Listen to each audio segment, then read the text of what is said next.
I just wanted to start off by saying that I've had the opportunity to do the Kapeahi Lono, which is the Chancellor's message to the faculty and staff of the campus every single month. And if you get a chance to read it, I really do recommend that you take a few minutes out of your day, one time a week, just to review that message. That message always has something in it that reveals how I'm thinking, because a lot of people are trying to figure out, what does the Chancellor think? Well, or how does she think? If you read it, then you'll figure it out. But there's also a lot of other information in there that has to do with policies and procedures for the campus. I try to recognize really good work on campus and point out some activities that are upcoming. So please, I encourage you, and I encourage you to tell other people to take some time to read it. I'm going to talk specifically about my February 2017 Kapeahi Lono, which I believe all of these are archived, right? So you could actually access them if you wanted to read it. In that Pe'ahi Lono, I actually referred to Louis Herman's book, and in particular, on page 118, he presents his mandala of primal politics. And he and I have had several conversations about his book. I've actually had to meet some global leaders in ocean, everything oceans, and he's actually using that book and his conversations to elevate his work. But the reason why I began to talk about his mandala is because I really like the philosophical heart of what he's getting at. So if you spend some time, basically his premise is that if you spend some time studying your life journey, then what you will find from your life journey is that as you move through it, there are certain qualities that really pop out. And one of the qualities he talks a lot about is the quality of humility, and how humility and humbleness can lead you to work in a more collegial manner to build good relations with the people that you are working with. So on January 3rd of this year, not so long ago, seems like a long time, but it's not, when I first came to campus as your chancellor and I drove from Manoa to West Oahu, you know, I really thought a lot about Louis Herman's book and about the quest that we are all on to really find that sense of humility so that we are able to work together in a collegial fashion. So when I arrived,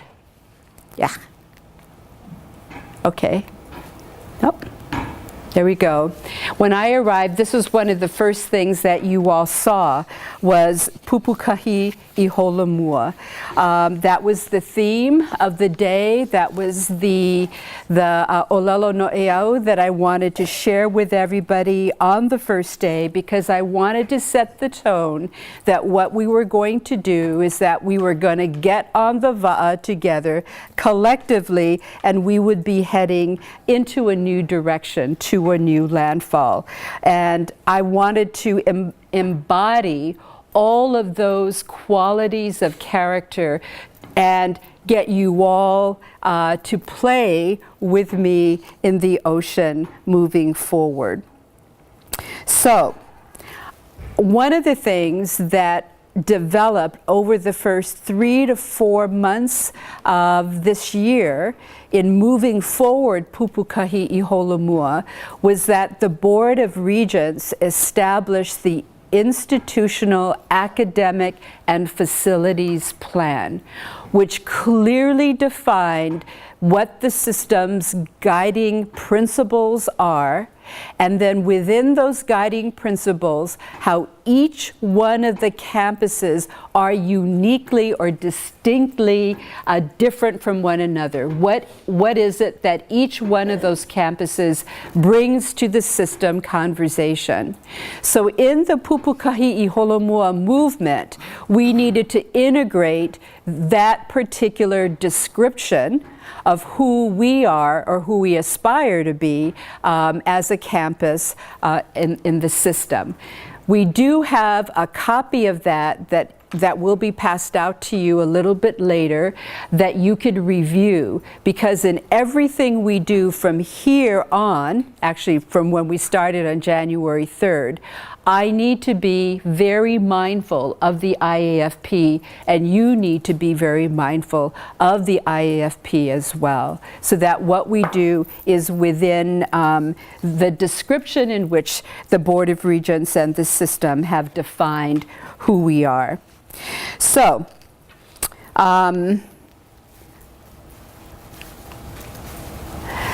I'm going to go back to this notion of building kauhale, because it's a notion that I had talked about before coming to campus when I was first interviewed about what my vision was for this campus, and building kauhale is certainly a part of Pupukawaii Holomua. And so in the very first January 3rd presentation, and in my February and March Pe'ahi Lono, I talked more about what that means to build kauhale, which is really about building a community culture of collegiality. So I know that on that January morning, there were a range of dispositions and attitudes. There was some skepticism, there was some anger, all the way to optimism and hope. But no matter what happened on that day, I wanted everyone to know that I was committed to the journey, I was committed to every individual in that room, and that what I was going to be doing as long as I'm here was to build these gracious spaces in which we could work collectively and productively together to move this campus forward. So on that January morning, we began to build kauhale together. We began to build our stamina together. We began to build the lifeblood of this organization. So as you know, as some of you know, and as some of you would expect, that your chancellor, your captain, really needs to walk the talk. If I say this is what we're going to do, then I certainly need to act with intentionality as we move forward, as we engage with one another, as we build networks, build relationships, nourish our way forward. You would expect for me to walk the talk. So in February, and I hope I am, you know, if I'm not, I have people around me who could check me. Yeah, probably my worst critic are my kids and my husband, so, you know, but you know, it's really important some days to check to make sure that I'm present. I'm present and I'm engaged and I'm building relationships. So in the February Pe'ahi Lono, I shared with you 4 qualities of character that I was going to breathe in to the work that we do, that really speaks to how I would live into being part of a collegial community, moving us forward in a good day. And some of you may have read this, and some of you may be watching me, and some of you may have missed it. But hopefully you see it in the work that I do every day. And the first one is to be everyday creative. So creativity is an attitude, right? I'm always pushing people to think of a third thing, to think out of the box, to think differently. Okay, that's the traditional way that's always been done. What's another way to do it? Can we do it differently with a different group of people? But always being creative, always pressing your buttons to ensure that you're just looking at the entire picture. And that's one of the beauties of higher education, is that you actually have have the opportunity to put something up and poke at it from every direction to really get to understand it a little better. So being creative, looking at the ordinary and making it extraordinary every single day is extremely important, and something that will lead us to a collective and collegial forward movement. The second thing is to celebrate what is right with the world. And that really is focusing on the power of your passion. I had the opportunity to go to the Engaged Scholarship Consortium Conference with several faculty in the room, and Melissa, and the passion of those 4 faculty members and how they engaged that with an international group of faculty was absolutely inspiring. I was inspired by the way in which these faculty stood up and engaged and participated and came away, really, I think, understanding, am I right, Tom? Really understanding better how the work you do really can make a difference in the lives of the communities that you serve. So always starting your day with a cup full as opposed with a half full cup, and really looking for what's good every single day. Some people say I might be a little Pollyannish at times, but there's so many people that always see the other side of it. I figure I might as well be, celebratory. And here's a really interesting story. Monday was Boss's Day, so we gave President Lasner a card, and the card had little pictures of, different people, and all the officers kind of, selected, who they would be. The person who was jumping in the air and doing stuff, that was me, right? That's how they identify me. So it's always celebrating what's right with the world. Focusing your vision. That is something that I'm constantly doing every single day. Where is it that we need to go? What am I doing that's going to get there? What kinds of things do I need to let go? What kinds of things do I need to turn over? But what is our vision? What is our vision? How do I keep saying this over and over to people?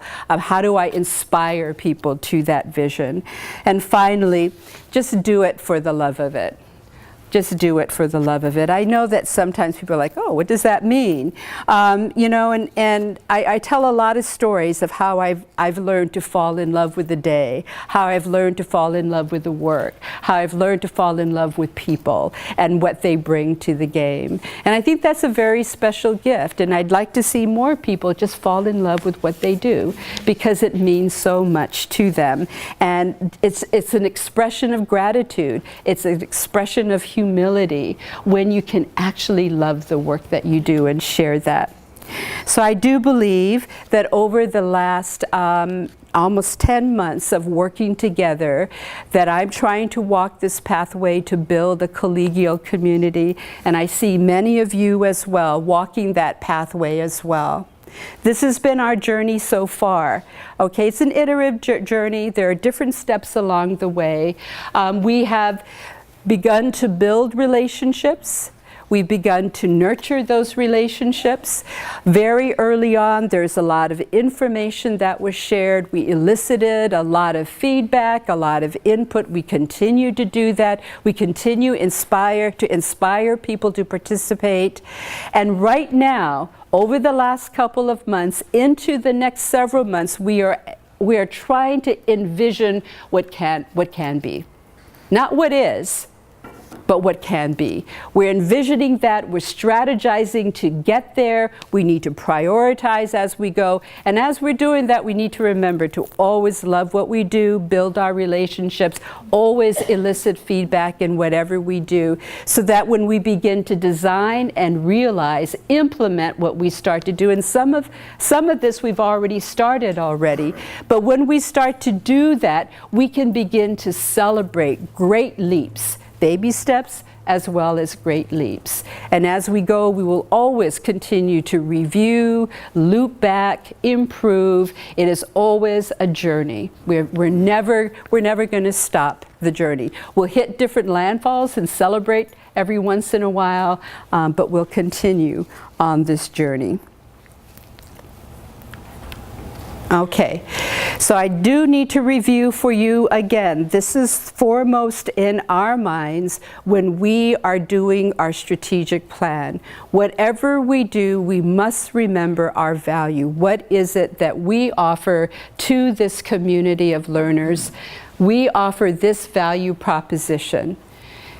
UH West Oahu prepares 21st century leaders, career creators, through integrated transdisciplinary programs where learners and teachers discover, innovate, and engage diverse communities to create vibrant and just communities.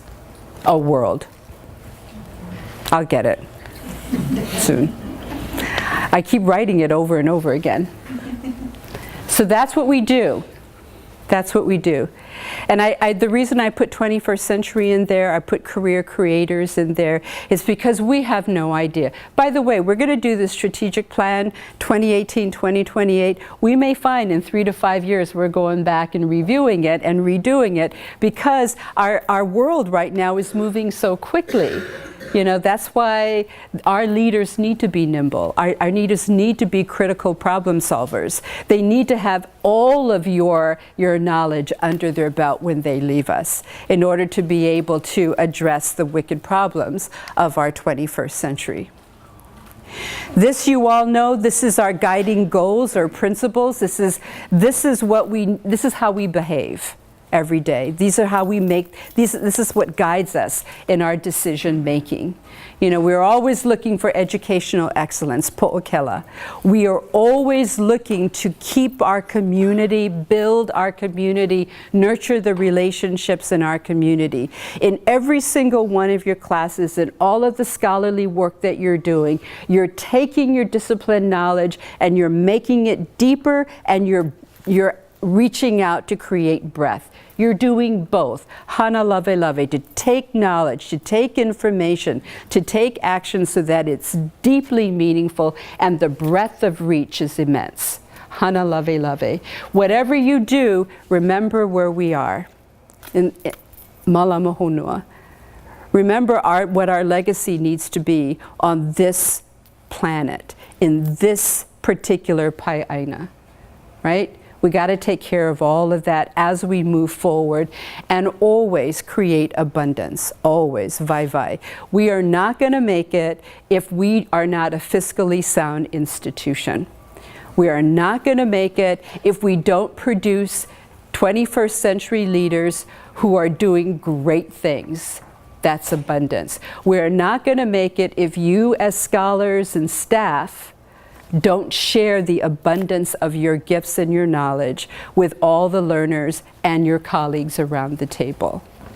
Pahuhopu, these are our guiding principles. So, this has all led us to what we are working on right now, which is a mouthful, I know, UH West Oahu's Comprehensive Institutional Strategic Action Plan 2018 to 2028. Sustainable at 8,000 by 2028. Those are the 3 key legs of our integrated plan that is grounded on the Pahuhopu, our guiding principles, and our academic themes. You've seen this before, I know. So I'm going to go through this really fast. Usually what happens are the VCs come up and they do their song and dance, but I won't do that. So you all know, congratulations to everybody. We need to have a celebration that we are the fastest undergraduate serving institution in the nation. And that's, you know, I have to say, I get a little hot under the collar whenever it's mentioned at system meetings. And, you know, it's always like, oh, and our numbers are staying the same or going down. Except for, us, right? But I want them to say, except for, or our numbers are growing. I'd love them to start off with that first, right? At University of Hawaii West Oahu, our numbers are growing, because I think it's just a fabulous achievement. And we'll keep growing. Yes, Judy? Okay. Yes, Jim? John?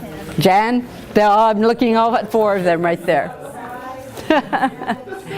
So you've all seen John do this. This gives you an idea of who our students are right now. He does some magical things where he talks about where they come from, you know, what they're doing here, blah, blah, blah. So again, you need to go to his website so that you can understand better who our students are.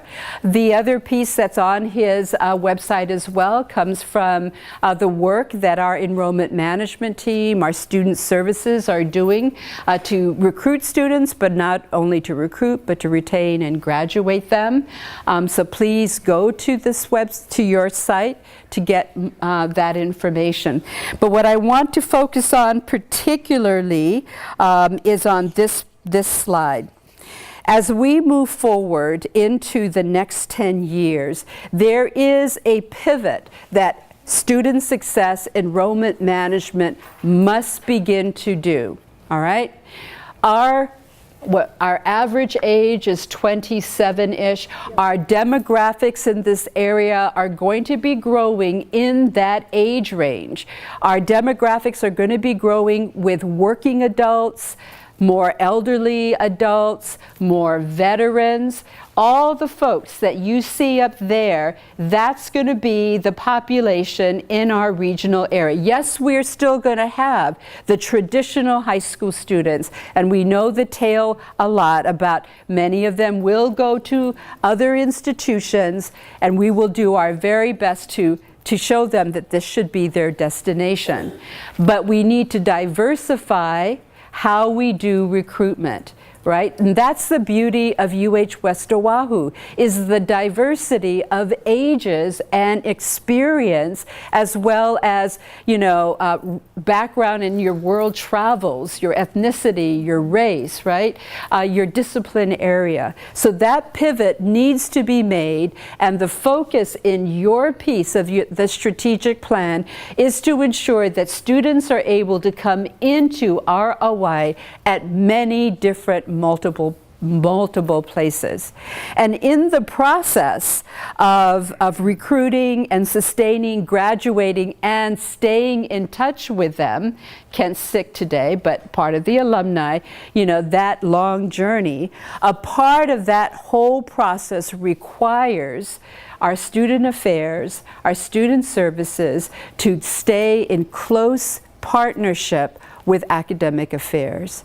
Every single faculty member is in essence an academic advisor, a mentor, a recruiter, a person who can make somebody feel that they are cared for, right? Every single faculty member is that kind of a teacher.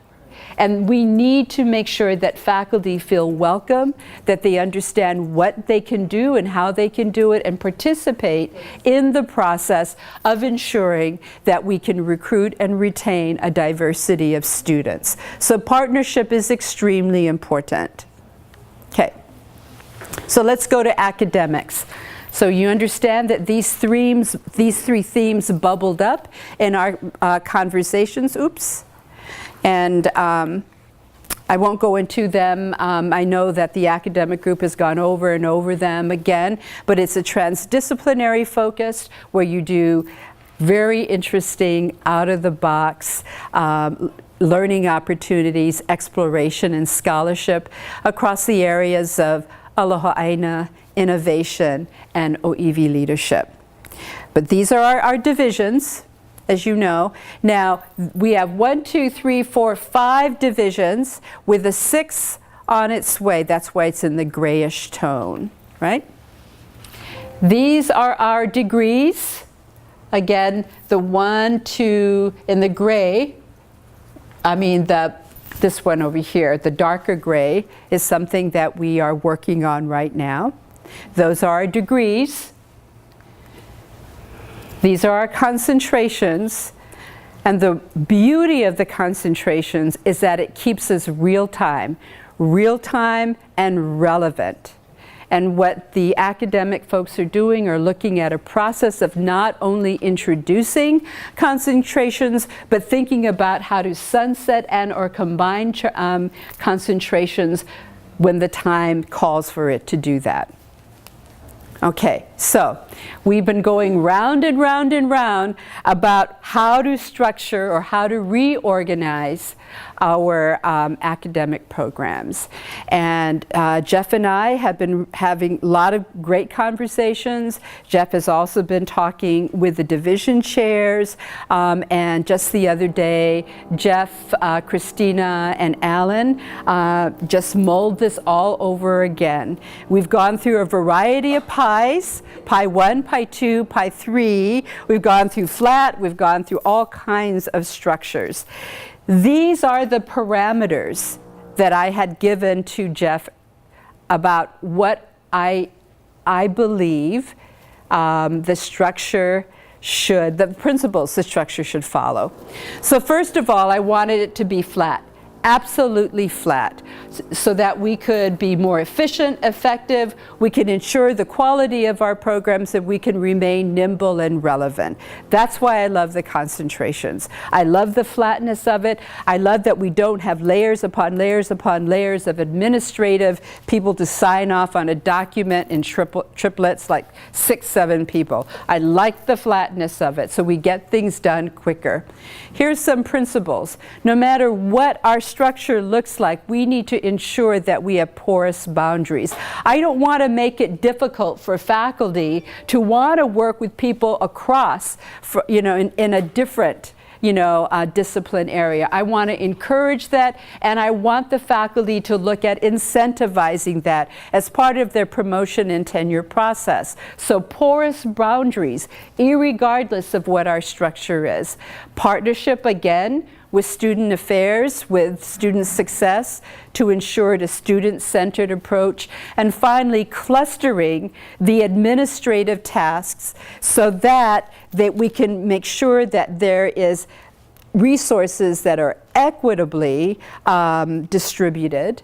Policies are flat. They increase the productivity of the faculty, and they make it easy for kids to navigate their programs, get what they need, and graduate. So those were the principles. So after several conversations back and forth, and a bunch of people saying, we really want to know what you think. So I said, okay, fine. This is what I think. This is the proposal that I presented to the division chairs. I said, I'm not thinking 1, I'm not thinking 2, I'm thinking 3. This is a conversation also that I've already had with the Vice President of Academic Planning, and I can never remember what he does, policies, planning and policies. And then he just changes his title all the time. And with President Lasner. All right. Again, 3 is a good number, not 20 like Manoa, not 10 like Hilo, but a good solid 3.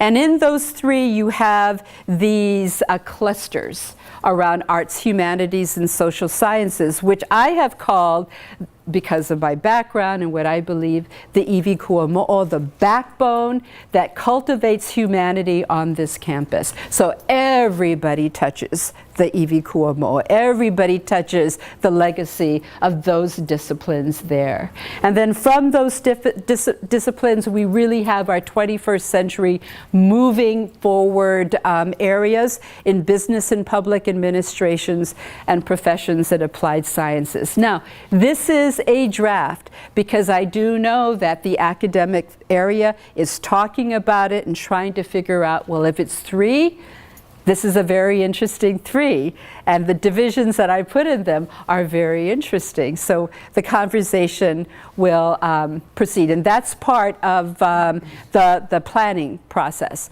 is working that out, as well as working out the administrative functions of it as well. Because I said I don't want the layers. You want to make it as flat as possible, maybe 2 steps down, but when you get to 3, 4, 5, just forget it. You're never going to get anything done. We all know that. Okay, so very quick, next week, Bonnie and Kevin and our consultants will be doing their LRDP work with everybody. I'm sure that she's been in contact with folks to get things going. But basically, and by the way, we are meeting with the system officers, the Board of Regent task force on land, and with the master developers for the commercial lands next week as well. So there's a lot of stuff going on around land. You need to keep in mind that in our master planning, we are thinking 500 acres, all right? 500 acres. Campus is about 300-ish, right, Kevin? Commercial mixed use, 200-ish. But it all has to work comprehensively together. We need to be able to help each other, okay? So we're thinking 500. And these are support plans. Part of today, as you're doing your work that will be led by our co-facilitators today, the financial people are going to be learning. They're going to be watching because they have to come up with a holistic business model for everything that you're doing. So the financial business plan is an extremely important component of this work. So here are some guideposts, or as Jan says, the givens of your work. First, keep in mind, sustainable at 8,000 by 2028. So when I say that, if you're in academics, what does that mean? What do you need to do over the next 10 years to ensure that you're sustainable at 8,000 by 2028? What are the programs you need? What are the faculty that you need? What are the physical facilities that you need? You got to be thinking about that because that's what we're heading towards. Student-focused 21st century leaders, career creators is a given. Quality, transdisciplinary, and interdisciplinary engaged activities and learning. What does that look like? And where are your partnerships?